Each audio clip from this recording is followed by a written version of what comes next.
So looks like we're going to get another clash. Oh, man. And I wonder if we'll start seeing similar bans in this matchup as well. The Rengar actually got banned out for Zion Spartan. That's something TSM Westrise would have been. Yeah, where's Westrise? I thought he was on FXO, but yeah, just a slight fear. I wonder if that means Wild Turtle's going to be playing a slightly immobile AD carry, or at least wants to, or they just don't want to play against it. And Westrise wanted to play it really bad because he saw that Twitch. So we'll have to see if it really becomes the reason. A little Tom and Jerry action going on here if we can get it into the match. But Rengar's out. Twisted Fate is out as well for Reginald. So the bans coming out from TSM are quite generic, aside from the Rengar. Like the Thresh, not generic. They're not like super power bans like we've seen the other teams doing. Since TSM is blue side, they're trying to get through something really juicy for themselves to pick up. You can see Coast bans, Twisted Fate, and Nunu are things that everyone's been banning. Yep. The next ban, even though I missed the call last time, I feel like it's going to be Jace from Coast, and that's going to leave TSM kind of their pick of the litter for an Elise or something of that like. Well, looks like what they will have to lock in an Evelyn actually coming out onto this side, and we'll have to see. Shen does not get left open for Dyrus nor for Zion Spartan. So Karthus is open. That Jace is still up, which is pretty crazy. I believe they will just lock that right in. Yeah, that's it. Didn't get banned. Nope. We thought it was going to get banned.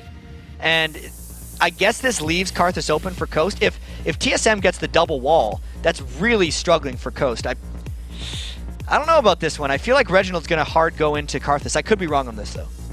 They have the Elise, so the odd one loses. Well, not loses, but he doesn't get that pick for himself. It has been a high priority pick that he's been pulling out for Team Solomid. Jarvan picked up by Nintendude, which is a little different. That's one of the orthodox junglers for him, and he hasn't been doing that too much. No tank fiddlesticks. No, it's not. Sometimes, every once in a while, Nintendo Dex is like, fine, I'm going to stop trying to be generic. I'm just going to play, be unique. I'm just going to be generic and play what everyone else does and just win games. It's had mixed results for him, actually. He kind of, I feel like if he's not super motivated to play a champion, he's not going to dominate on it like he has sometimes on the tank fiddlestick. So going with the generic thing, we'll see if it works out. Wow, I've never really seen these guys leave Oddwin for a 4th and a 5th pick. Not a huge deal, but they are leaving the jungler to be taken out here. Karthus coming out, like you said, the double wall. It's going to be pretty painful. And I think the reason that they're leaving the odd one for a later pick is because these were priorities for TSM. Those are both picks that Coast could readily pick away from them. In Coast's earlier victory, they had Don't Mash Me on Draven. We've seen Coast play multiple Karthus games in the past, even though that was back when they had Jinte. Shifter is a very versatile player, and he would have been able to play Karthus as well. So TSM locking down their priorities like they usually do. The Rengar pick still kind of ticks in my head, and we'll have to see why they did that. Maybe we'll get the interview with them later, or just ask them if we don't get the chance to interview them. We will get you the answer, though. Shifter looking to pick up, and I'm a little sad. It's all up to Shifter's choice, right? But he has not expressed the champion pool we first, saw from him. We first knew about coming into the LCS. Yeah, he's been falling back to obviously just Ryze and a bunch of other things. But he's just looking for common mid lane control. Ryze is actually a good pick against Karthus, just because he can potentially out-trade him from point-blank range. Scales well late game as well, right? So Ryze can definitely get his farm in these situations, and I think they'll be okay. Looks like a Zac attack coming in for Team Solomid. A pretty big fight team coming in for Coast already. They've picked up Ryze gets tanky, Elise is going to get tanky. We just saw what happened in the previous games with that play, and it was something that actually cost them the game. And there's something about the TSM composition right now, and this happens every once in a while when you look at a team comp. Just from the portraits, it looks really intimidating for some reason. That team on paper. That's a lot of stuff that's really good. And you're thinking, how could they possibly lose this one? But, obviously if Coast brings this Janna, they could disengage a lot of TSM's engage. They can try to rekite them back. They can blow Reggie and Reggie and the Odd One out of fights when they try to go in. The one thing that stops a bouncing blob with 50% tenacity is just really long-range knockback. So Janna would have been a great pick against them, but they went with Blitzcrank because they're crazy. So do you think they're going to 2v1 Karthus now? Yeah, I hope so. I feel like they should. That would be pretty painful. Especially because Jarvan has such early game presence. Not saying that Zac doesn't, but Jarvan's is definitely higher. He's one of the best early game fighters and skirmishers in the game based on his quick upfront damage and his large amount of mobility. So this will be a very interesting early game. I see the TSM comp and I'm like, damn, that's a very scary composition. And I wonder what Coast has planned for this, because Zon Spartan is super confident coming into this one. And I can't say the same about TSM. And they're TSM looking in the way of summoner spells. 4 kills, Xpecial coming out running heal on this one in that bottom lane. So they are going for the aggression, for the safety on those engages. Most likely 6, obviously, to get that Karthus window of Requiem into the fight as well. Yeah, and oftentimes when we talk to Lemonation about bringing heal, he says it's a late game summoner. Because just a heal in a late game team fight is one of the best spells in the game. It's not necessarily great early game because the Ignite's going to heal it, going to burn it off. Right. You'd probably get more mileage out of an Exhaust or even a Barrier if you're an AD carry, but having that heal late game for Xpecial might be what TSM's going for. Shifter bringing out the Uncle Rise. Very, very courting Uncle for the day. Rise. Oh, very nice. Very timely. Good job. Props to Shifter on that one. So we do have this coming in, thinking that we're going to get the swap. Karthus is going to be 2v1 mid. Daydreaming on his Blitzcrank as we come in to one of the final matches of the day. We still have 2 more to go after this. There are 8 matches for our 4th of July blowout here, and we are on to the Rift for game number 6. So we're going to see Team Solomid versus Coast head-to-head here. Good matchup like we were saying. We're going to see what they have. Daydreaming on that Blitz. We're going to be hoping for that buff control that he usually goes for. And since we have this special 4th of July as well, all of our games getting played for week 4 just on the 4th of July here, one of these teams is going to become our 2nd undefeated team of week 4, which is actually something we haven't had, I think, before. I don't think we've had 2 undefeated teams in the same week. No, we haven't. That's kind of difficult. It's about to happen. I guess they didn't play each other. Statistics. We use statistics here to prove our points. We'll see with the odd one. They are just, wow, really? The personal line of scrimmage. I have not seen this since the late 60s. It's been a while, It's Riv. been a while. Back in my day, they used to put up a line of scrimmage, and then Blitzcrank would hook people, and they stopped doing it. And I wonder why they're doing it right now, because Daydreaming would have the threat to come in, but Coast is actually biding their time and hoping they can walk into a TSM pull. There's the flag toss over, so they know where they're going. Well, that's obvious. They know where the vision is, and they know where they can go. Those are the words that I wanted. Sometimes people don't know where they're going. You never know. I would agree. Absolutely. We'll have to see. The ping's going down back bottom, so they're just covering the ground that they have already passed, making sure it's safe on the re-entry if they need to. Man, back to covering the blue. Pretty even. Yeah, TSM's real scared of them level 1. You can tell just by the way TSM is giving Coast any ground they want. TSM's pulled it off without too much cost right now. They've only placed 3 wards down. Coast hasn't gotten any wards directly on any TSM buffs.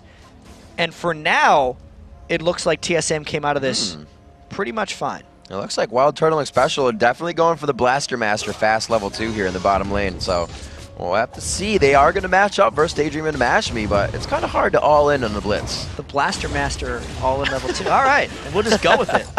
And it's actually really surprising, since Daydreamin' on Blitzcrank used to pick it because he wanted the buff control. Everyone's been talking about how on the 3.8 jungle patch, it's all about the early game buff control.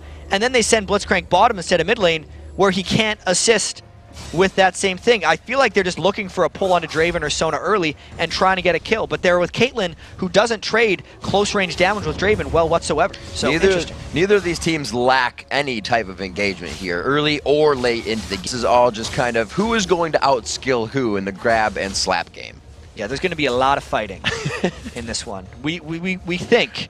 We have been wrong before, but I feel like we're going to be able to get this one. Daydreamin' and Don't Mash Me, because of the level 2 that Wild Turtle Xpecial helped by getting those late double golems and then walking into lane a little bit late, has given them that early ledge in the lane, on top of just having Draven.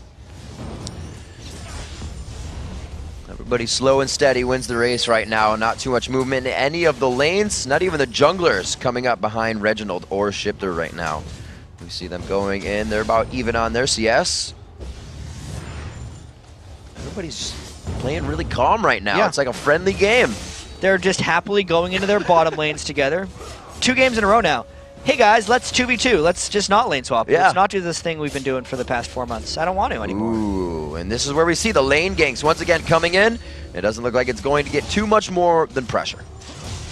And I wonder if they're going to try a bit of a hard push here, or if it's just going to bait a fight in, since they do not have approach wards for the odd one. They could potentially get a fight, but once again, they just decide to back off. I think they did see him when he was at his Wraiths. They have just popped back up, and that ward was present. You can see the pings going down. I'm going over the edge. Odd One might be here. No, his Wraiths. Gonna steal him.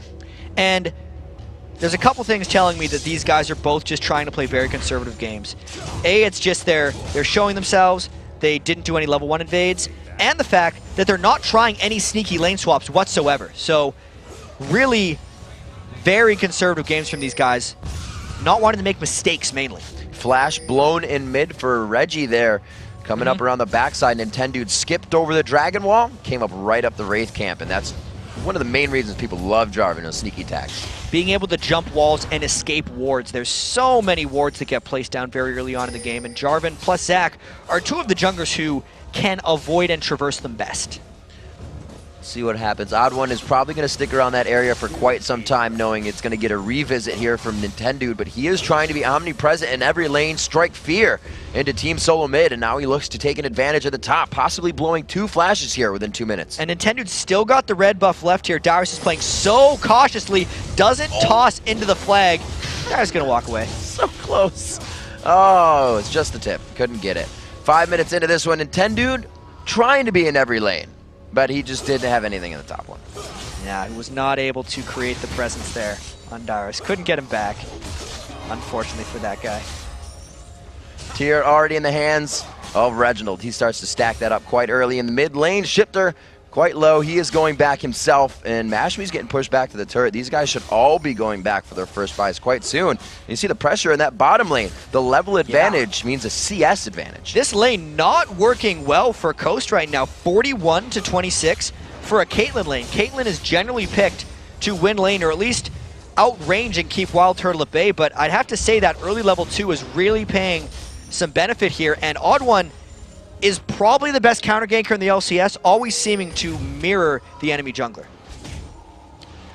Odd One roaming around. Doesn't look like he's going to find anything out of this one. Pat in his chest.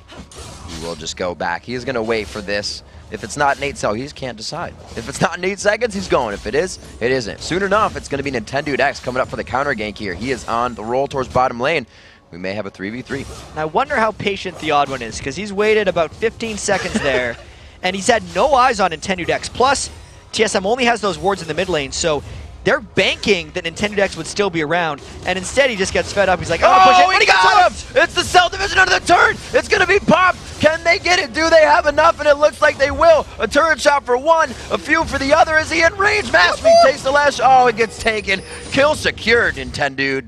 And now Shifter coming around from the back because Wild Turtle stuck around so long. There's the Room Prison, locked it up. Oh, he gets pulled back. Ping pong, back and forth. Expression goes down. That's what Coast was waiting for. Daydreamin landed 2 clutch hooks that led to 2 kills. This is why they pick a Blitzcrank over something like a Janna, even if the Janna feels like it would fit the team comp better, because Daydreamin is so comfortable on Blitz and he makes plays like those. Talking about being comfortable, allowing Wild Turtle and Special to push the lane the whole time, being up in CS, feeling like they have it. One grab, bam, that lane just got turned around. They played them into that quite well and waited it out. Dyrus now against Zion Spartan in the top lane. Still 54-50 in that lane, quite even. Both are building for each other.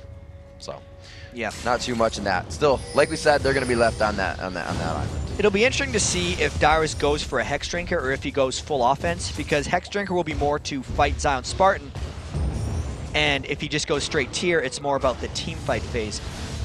Whether or not Dyrus can handle Zion Spartan's Elise around level 9 where she spikes will be very key in telling that matchup. You can see how much consideration TSM is putting into ward control. 3 already across that, 1 for Dyrus, also Odd One and Xpecial obviously with those wards. They're just trying to stop these kills that are rolling into the favor of Coast. You can see they're really all across the river right now, so all these ganks have to be coming from the lane. And Zion Spartan, or sorry, Nintendude X, spending a lot of time looking around, same with the Odd One. Neither of these guys are trying to farm up their jungle too quickly, and they're mainly just trying to support many of the lanes, because the lanes are having pretty impressive battles right now. Just watching everybody mill about at this juncture. Nobody wants to fight. It's like they both know the power's not there to get the kills. It's too risky if we even want to try it, and that's from both sides. Right now, really the only action, Shifter's low on mana in mid, and Reginald's kind of got him pushed. And these guys kind of all want a bit of time to power up. Reginald's wants to get his Tear of the Goddess, Rod of Ages build going on Karthus. Even Dome Ashby needs a couple items on Caitlyn before he can fight Draven. And Shifter needs to get his mana going as well. So even though I think TSM kind of has the late game, and that's what they're eventually going to go towards, Coast wants the mid game. They want at least to get level 9. They want Rise to get his mana items. They want to be able to force Dragon pulls over the wall with Daydream, and they can't get there yet, which is one of the reasons both these teams are being conservative, even if it looks like TSM has a late game edge. Say the junglers, like you said, not present in any lane. The 80s and supports freezing in the mid lane right now, in the middle of their lane, I should say. Zion Spartan trying to make some movements. Finally, a little bit of movement here from Coast, and if they can land this cocoon, it will for surely. I don't know, Zach on the other side. Odd one, always there. Always. Reginald is very squishy right now, just the Tear of the Goddess. So if Coast landed any kind of stun anywhere near Reginald, they could kill him probably instantly as long as they're not exhausted while they're doing the damage. So it was a worthy roam, but they decided not to do it because the odd one was close and Reginald was just sitting in his turret. Dyrus is getting some heat here in the top lane. He's got to be feeling this. That sixth sense. He's like, I don't see too much around the map. I'm going to keep cutting more vision. There he gets out. No, he's going to have to flash this one. Again, Flash is being burnt by Nintendo, but he's not returning to these lanes. Reginald flashed, and he's got his back up from last time. There really wasn't any pressure there. The only kills that Nintendo X has really assisted on was the ones where Daydream and hook people in for him. Right. So he's provided a bit of presence, but he hasn't really made any big plays yet, and that's a very timely ward by Dyrus in the top lane that's going to waste a lot of Nintendo X's time. Dyrus keeping himself super safe. Bottom lane, once again, Wild Turtle and Xpecial trying to put the hurting on. They're still up in CS even after going down. We have to note that Dome Ashby got 2 assists out of that. 2 kills is a whole heck of a lot better than 2 assists, especially when Daydreaming got one of those kills. And especially when Wild Turtle has been bullying him out of that lane. So even though they got the kills onto the lane, right, it didn't help Dome Ashby get ahead in items. They're both still sitting on a BF Sword and Doran's Blade. See if they can stall this one out still. Oh, that was such a close grab. Almost max range coming in. Definitely would have been a kill. The wards easily giving them enough vision to do that. TSM, like we said before, trying to keep their vision up. It looks like Meteos, Meteos. Nintendo X. Too many names just melding into one with the champions. Now making some extra moves. But once again, Reginald faded away and was able to avoid it. There's a couple wards on TSM's map, and they're doing a lot of work in scouting for him. Nintendo X just seems to be attracted to running over wards just accidentally. They're absolutely in the right spots. Looking around, 94, 98 in the CS, 110 to 94. All of these are quite close. Like we said, the 80 carries. Really that discrepancy. Xpecial getting grabbed in. Another one for Daydream, and the turret takes down Xpecial. And Daydreaming, gets the second kill of the lane. Just dangerous trying to keep shoved into a Daydream in the whole game. Odd One's waiting in the brush. I don't know what for because they're outmanned. Oh, he locked him up on the slingshot. Can he get the hook? Great toss. The hook is back. He's got to be 100% on these hooks right now. The second cell division. That's the second time it hasn't been used in an offensive way, and they've had to run from it defensively. And here's the unfortunate thing, though. While I agree that Daydream earned those kills, they would be much better spent on Don't Mash Me, as Wild Turtle's dead as well. He's got his ultimate. That passive going to start locking down these kills. Oh, yes, and Mash Me gets that one. Here's the window of Requiem. He stays alive with 100 HP, the level 1. Not enough damage yet. And that was almost the danger of trying to give up a kill, because when Daydreaming didn't last a Wild Turtle, it almost got him low enough for that Requiem, but because everything's went well for them, it's now 5 kills to 0 for Coast. In pretty much large part to just Daydreaming's amazing hooks, but the 3 kills on him specifically weren't the best distribution of gold for Coast. One after the other for Daydreaming, getting all the levels into his Q, and then that rocket grab 4 straight into it. He is definitely putting up the throws to put up the points. So the team grabs Dragon after that. They're up 2,000 gold exactly. 13 minutes on the clock and 5 kills in their favor. Now we have to remember what TSM did earlier. They're a team that can be on the back foot. They can let this play on their mind. They don't get too frustrated, but they're not happy about it. They can fix this. They're making themselves work for their victories. Yeah, man. Hard mode. Even their game against CLG over the weekend at MLG was within reach, but not easy. TSM is a team that's used to getting a lot of easy victories. That's just not the way the LCS works anymore. And Coast jumps on them early because TSM hadn't been making many plays. They tried to push up the turrets, and it was Daydreamin' who created all the action. TSM was the team back in the spring split, super weak to start the turret crush, the 2 minutes in the bottom lane or the top lane before 5 minutes. And now we kind of see that not working, not in their favor, but not trying to press that strategy anymore. The teams have seemed to be able to stop it, and aggression on aggression is the answer. And coming into this game, they're just doing standard lanes. TSM's not trying to get the pushes on. They're not pulling anything creative like that. Maybe they're trying to go back to basics, saying, we used to beat everyone standard. Why are we trying creative stuff? Let's just grind these games out and beat them late game, which worked for them, in fairness, against Velocity, even if it was frustrating, and they're hopefully banking on it again, but an 0-5 start is not that promising. We gotta say, it is the team we said looks super scary. It's not exactly we're gonna win every lane. They're aggressive in each lane, but every one of those champions pinpoints a target to fight on. You got your gate, right? The Requiem, the dots to go down. Zach's gonna jump in one spot. So once they get the team fights, once the bunching comes together, I think they'll be able to coordinate a little bit better. And that's what TSM is counting on, because their lanes, if Wild Turtle hadn't been getting ganked so much or just pulled so much by the Daydreamin' lane, are winning. Reginald, even though he's listed as top lane, is essentially in mid lane, up 24 to Shifter's Rise. Even Dyrus's Jace is up 20 to Zion Spartan's Elise. So their solo lanes have been successful. It's just the kills that are going in the wrong way. That could potentially be a saving grace for TSM once this incredibly extended laning phase actually ends. It always seems to be a point Nintendo Dex has time to come down each time. It makes it into a 3v3. The crowd control quickly goes in their favor. The odd one, again, not a mistake, but sits on a possible gank for 15 to 20 seconds. He's always been really patient, and I actually feel like Coast is trying to exploit that a little bit by just having Nintendo Dex freely walk around in his positions. They almost expect the odd one to be there for counter ganks, so they're accounting for that with Nintendo Dex just being obvious. Playing this mind game right now from the side of Coast. They're keeping that gold lead up, 2.1K in their favor. And our sixth match of the day definitely has these players' adrenaline going. No nerves for these guys. They know it needs to be done. And right now, Coast has put a 5-0. No turrets yet, but they're finding the kills. So you have to realize after these kills, they're not really pushing anything. They're not gaining any ground. And until they do, that 5-0 is not necessarily a lead yet. I had a game earlier yesterday when I started 6-0 for my team, and we lost horribly because we gave a few kills back. The bounties bounced such that since our team was worth more gold, which is with Daydreamin' right now, that if he dies, he's just going to feed someone on TSM. And until Coast takes more turrets like they just did and more dragons, those early kills don't actually mean that much yet. That's the thing, though. It's not like if he dies. The support is going to die at some point. You are the last line of peel for somebody once they get in. You're pulling damage to you. Daydreamin's gonna lose that gold. Hopefully he doesn't get godlike anytime soon. He's on his way. He's doing pretty godly with his Blitzcrank right now. As he forces the flash. Get that static passive to kill people. Reginald holding down mid. Good siege clear here. They ping Odd One just behind. Where's the Odd One? He's behind Reginald. Go figure. Let's get out of this position. They're playing it smart. Leaving Nashmi down to the bottom. Oh, the flash crescendo. He's still got that net. He may still be able to. No, he used the net to get in there. There's the Requiem coming down. He's got good space. That will take him out along with the Draven ultimate. And Reginald just gets that assist at the right time. So the instant Daydreamin' left don't mash me, TSM turned on the afterburners and just went for him.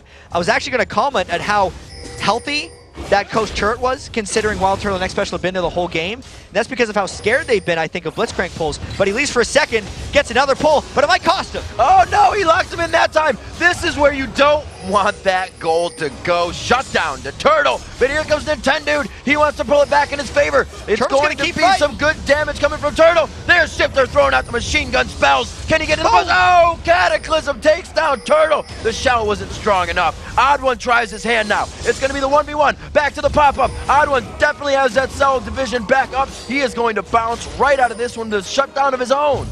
And this just continues. Shifter picks up a second, and all that turns into a 2-for-2 with Coast actually losing their mid-turret. So this game is swinging back around, Riv.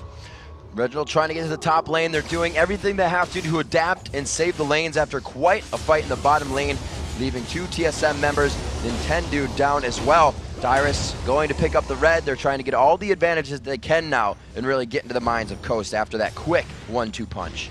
And when Shifter went down bottom to kind of rescue the disaster that had happened for Coast, even though he did save that situation, he created another problem of his own because he allowed Dyrus to push all the way up mid, get the turret, and also steal that very important red buff. So a lot of back and forth going on here. This game kind of exploded in activity in the last few minutes. Yes, I think we're going to see Reginald now start to face off in those side lanes. Requiem becoming really the global presence for him as it is, but I don't think we're going to see him in the fights until we get to those objectives, which we are now, so he starts to head down. And this is kind of a new look for TSM. You almost never see Reginald being the one to be off his split and say, hey, other 4 guys go make plays. Reginald's the playmaker with his team at his back, and they'll usually have Dyrus doing the side stuff, but they know how much they need Jace right now to control this dragon with the poke, which is why they have Dyrus down in the mid lane. Requiem. Reginald has all the time in the world now to waltz down towards that mid lane, meets up with his team towards the dragon, and I think they can reposition to just take this. And this is an even trade, though. Reginald left that turret, which was very low. He may not have felt confident in himself to hold that against the Zion Spartans, at least who's been farming the whole game. And they just kind of got what's good. First dragon for TSM, but third turret for Coast. Wild Turtle down to the bottom lane, 158 to 157. We said the CS was quite close. Looking at Dyrus against that top lane Zion Spartan, it's 184 to 181. There was a big discrepancy there. Right now, that's only sitting between Karthus and Ryze, and that's to be expected for Karthus. Karthus is the farm master. Yeah. In fact, the probably never to be broken, I'd say, unofficial minion kill world record for Froggen, 300 minion kills at 22 minutes and like 47 seconds that he set last season 2 World Finals, was on Karthus. That's where everyone sets their minion kill records. Reggie's at 220 in 20 minutes 30 seconds, which is one of the highest totals we've seen. Pretty good. It's just an incredibly farmed Karthus, and Reggie's great at it. And with the Karthus to do that, it doesn't just come from your lanes. No, it comes from the jungle a little bit, and that means the Odd One, with all of his patience, is giving some stuff back to Reginald. He's like, hey man, I'm gonna camp bottom lane for a little bit, wait in a brush, you can have my jungle. Reggie, since he shoves so quickly, goes and takes Race, goes and takes Wolves, and the team doesn't lose anything when the Odd One's down there ganking. So amping up Reginald to become that big factor. Requiem window is open. They see Daydreaming. That Oracle's coming out here for 20 minutes. He's gonna start gathering up vision on that map, looking for his return on investment here, as they start also to put that light right out. And this is the thing that all supports do, this Ruby Sightstone to boost mobility. But I really wonder, with all the early kills that Daydreamin picked up, it's still just going into more wards and more vision control, since that is kind of what Blitzcrank wants. I'm waiting for the moment when a support builds items after getting a few kills. It seems like they only just want to go for wards, and we'll see if it pays off for Coast. They got one wall out. It's not going to push them off just yet. Dyrus on the backside, but he does not have a clear shock blast out to the team. Tries to get that to the side. Looks like Coast backing off. And this is really forced because Wild Turtle is just clearing out multiple turrets. So Coast, if they want to stick around here, kind of have to make something happen or just send Zion back right away, which is what they've done. So just by seeing this, we can tell TSM feels they have the upper hand. They feel like they can even engage on this possibly. Going through the... Oh, we got Reginald gets pulled back. Is that what they wanted? That's the AoE damage. They're forced to flash away. Odd One bouncing right in. Here comes the Requiem down. It is going to do a good amount of damage, but is it enough? Daydream is still alive. Oh, Nintendo, you're so helping right now. Map speed and Shifter may go down. Dyrus to come in and lay down the hammer. Just bash them away. Home run for Dyrus there at the end. 4 kills for TSM, even though he didn't get that last shock blast, and even though Reginald got pulled in and died, just got a Requiem off in that fight. When they pulled Reginald in, they killed him from range. That was a 4v4 where Wild Turtle's ultimate was the only thing to reach, and TSM still dominated it. That shows how much TSM was waiting and banking on the strong solo laners to come through for them, and it's working right now. I really thought it was going to be TSM going in, but it looks like Daydreamin' kind of delivered that one to them. With Reginald going down so early, it caused a lot of flashes to happen, and then they were forced to turn around and go just fisticuffs. Pulling in Karthus obviously made the fight, and we knew this game was going to come to fisticuffs when we saw the team comps. These are 2 teams that fight, but that's always good for Karthus. If you're fighting a lot, getting maximum traction out of your passive, and that's honestly what Reggie wants at the end of the day. We'll see what TSM decides to do. They have 2 down here, not down, but 2 not with the group. Odd One's down in the rate of the Wolves, and it looks like we're going to have Dyrus joining with the team. So they get 5 power in mid, power in numbers for them. It's just going to be the poke game now. We'll see what Dyrus can do. He has blue buff. There's no reason for these guys to rush into a fight. They just got to make the situation look a little bit better before they want it. And Coast is still going to go for vision control. They're going to hope to pull in It's weird though, because They'll that last fight, have to. that last fight when they pulled in Reginald, sometimes, like normally you don't want to pull in a Karthus because it just puts him in a position he wants to be in. But the way they pulled in Reginald and killed him in that fight was actually good, because Reginald didn't get any spells off and it was just a Requiem. The troubling part for Coast now as they approach the rest of this game is they still lost the fight with a perfect pull on Reginald. So what does that mean about the dangers of the upcoming fight? If they could pull in Dyrus maybe that would be the target they could pull in. But then they still have to worry about killing everyone else on TSM, and with how badly that last fight went, it's trouble.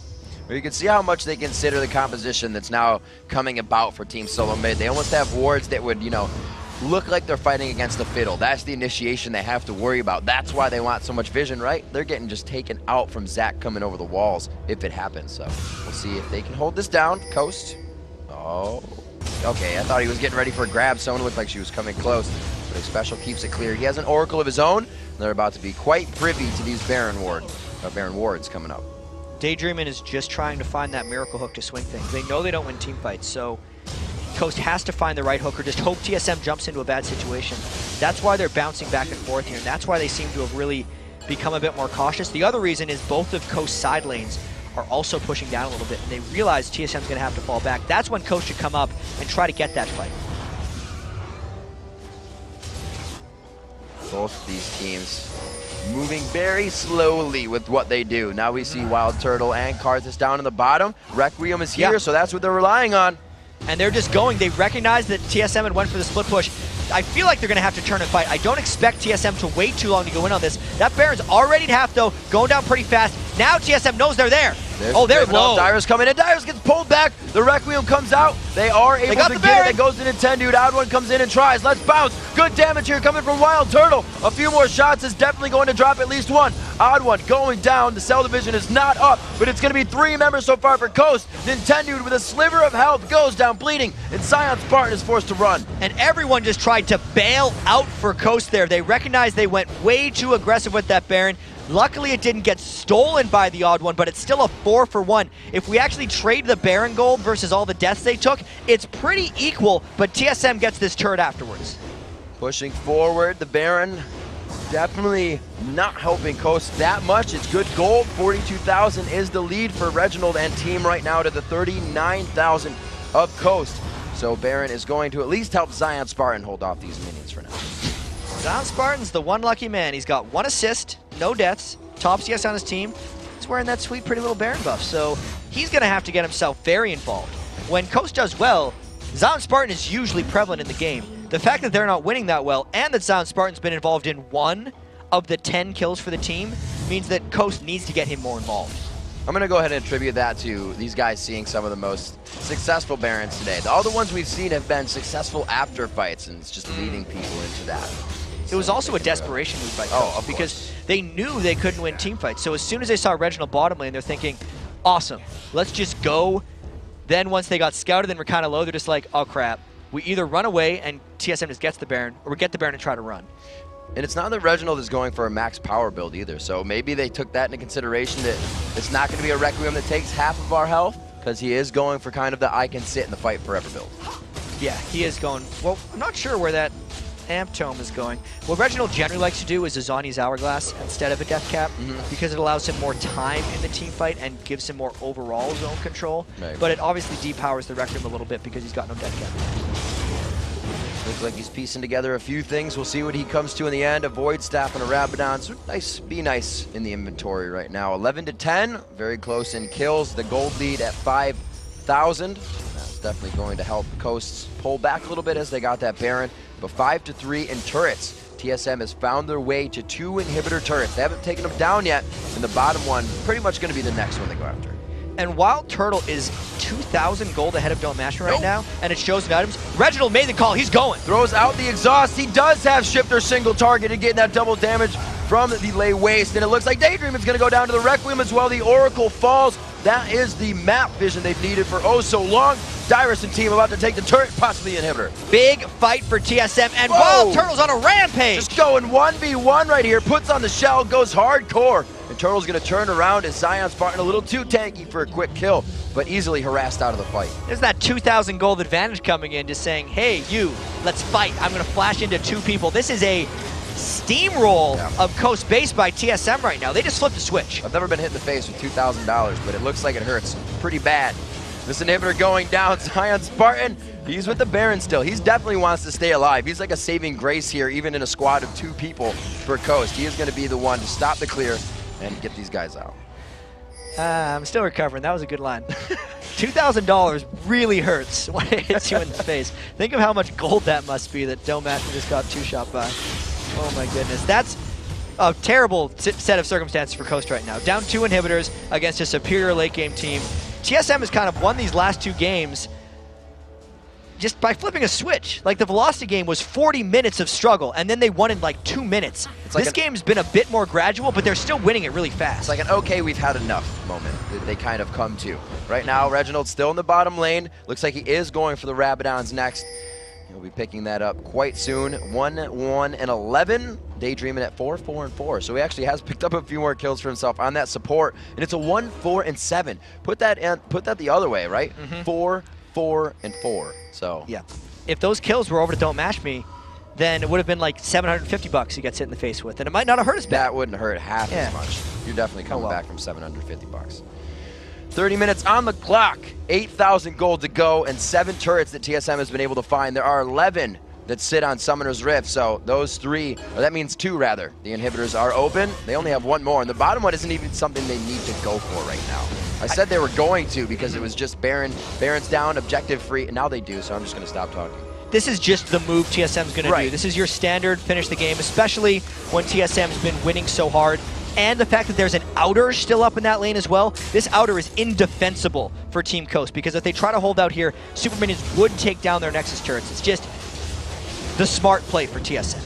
We got to make note of Dyrus too. 6-0-5 on Jace. Muramana finished. We have a lot of those core items as we are 30 minutes into this matchup coming through for these teams. The Infinity Edges to Phantom Dancer, Infinity Edge, Bloodthirster, Static Shiv. So there's a good amount of $2 grand right there just in the build of Wild Turtle himself.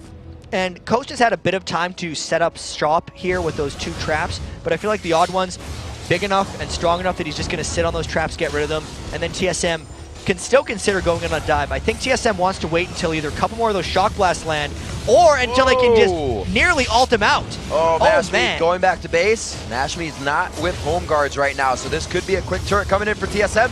They dropped the last inhibitor turret. They are not waiting on anything. They get the wall, they're going. Let's bounce crescendo at the same time. It's going to be a dance-off here for Team Solomid. They continue to go on the Nexus turrets. Minions are flooding the base from every side right now. They are getting help from each inhibitor, and each Super Minion is now on the Nexus turret. And they're getting so many Shock Blasts. They're still quite low, but this is a very difficult defense for Coast right now. The first Nexus turret, very, very low. Odd One, the ace in the hole going back to him. Nintendo Deck so low that one of the tankiest on the team gets taken out. Massme is the focus. Damage. One last axe coming from Wild Turtle. It is his league. It is his game. And he is going to be going 7-3-7 coming into this one. The last Nexus turret falls, and Team Solomid finds another win on this 4th of July game day. Looks like TSM is ramping back up. Triple kill number 2 for Dyrus came in at the end of that game. They look a little bit happier after that one than the Velocity win because that was solid for the most part. They started 0-5, but it wasn't 40 minutes of struggle. It was about 15 minutes of struggle, and then it was all TSM from there on out.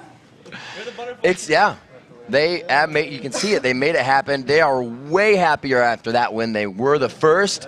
Like we said, the first win was a win they can go back and learn a lot from. This second win is probably one they can go back and say, let's just do that better next time because it was cool. Yeah, it's cool to win in 32 minutes and just win all of the team fights. For Team Coast, though, they still come out of this week 1-1. They're still, I feel like they're still a 500 team right now. I think they moved to 6-6 after this defeat. And it's still a work in progress for these guys. They're definitely better than they were last split. They definitely have more structure now with the gaming house, as Zion Spartan was talking about. And that's just one more game. It hurts. It's not anybody's fault, but Daydreaming picked up a few too many kills on that game. If you look down, 8 assists are what both ADs have, but it's 7-2 in kills. And if those 4 kills were on to him, he would only have 1 less than Wild Turtle. And we could see very clearly in this game, it wasn't like Daydreaming was trying to take the kills. It was the fact that the fights were so close that everyone had to be hitting the targets, and it just happened that the hits fell the wrong way, and Daydreaming got a lot of kills. There's some blitz alt passive in there too, getting the few of those shot kills, Unfortunate. Oh, well. So we do have a replay of the Baron fight that went down in this game. Baron has been such an epic kind of central point for all these games. Usually we don't see teams going for it, but today there's been different things, teams using the fog of war and just winning the game right out at Baron. And this was the desperation. Look at how low Coast got before this, and now it's just a game of how quickly can Coast run away and how well can TSM chase in after them. The odd one ended up dying in the fray because he was suicide chasing, knowing the TSM would have had it. All the flashes were extended on this one. Getting Dyrus another double kill and Wild Turtle those kills are one of the reasons that TSM was able to pile through Coast later in that game. And TSM, I guess what we have said they've been doing, the kind of communication, the arguments between themselves and whatnot, are things that teams need to just hash out. And it's absolutely been working for them. Something that, as I said before, is that they kind of got in their own head with their swap and what they needed to do. And it's one of those things where you don't trust the team, your players on your team, right? Because that's why it happened. And now that's coming back for them a little bit. They definitely seem informed in positions. Nobody helped Dyrus in the top lane. No. He was 9-0-7 that game. Yeah, he got him in the fighting phase and a few after that in triple kills, but he won that lane and took it. And Dyrus kind of was one of the complaints coming from the team throughout the start of the summer split. And specifically, it's the communication that looked better that game, because there were times when we weren't even ready for them to go and fight, and Reggie would just flash in and get a wall. But we've seen that a lot. When TSM's struggling, he'll flash and get the wall, then the team will kill him. What happened after that, X-Special flashed in behind him, threw a Jace wall, and got the ult. So everyone had to do that at the same time in order for the plays to work, and that's one of the reasons TSM won so convincingly. Yeah, the communication was absolutely there. We've got to take a short break, but when we return, TSM's Wild Turtle and X-Special join us to talk about going 2-0 on the 4th. Then it's our 7th match of the day as Velocity and CLG battle to avoid going 0-2. So stick around because the NA LCS Summer Split will be right back.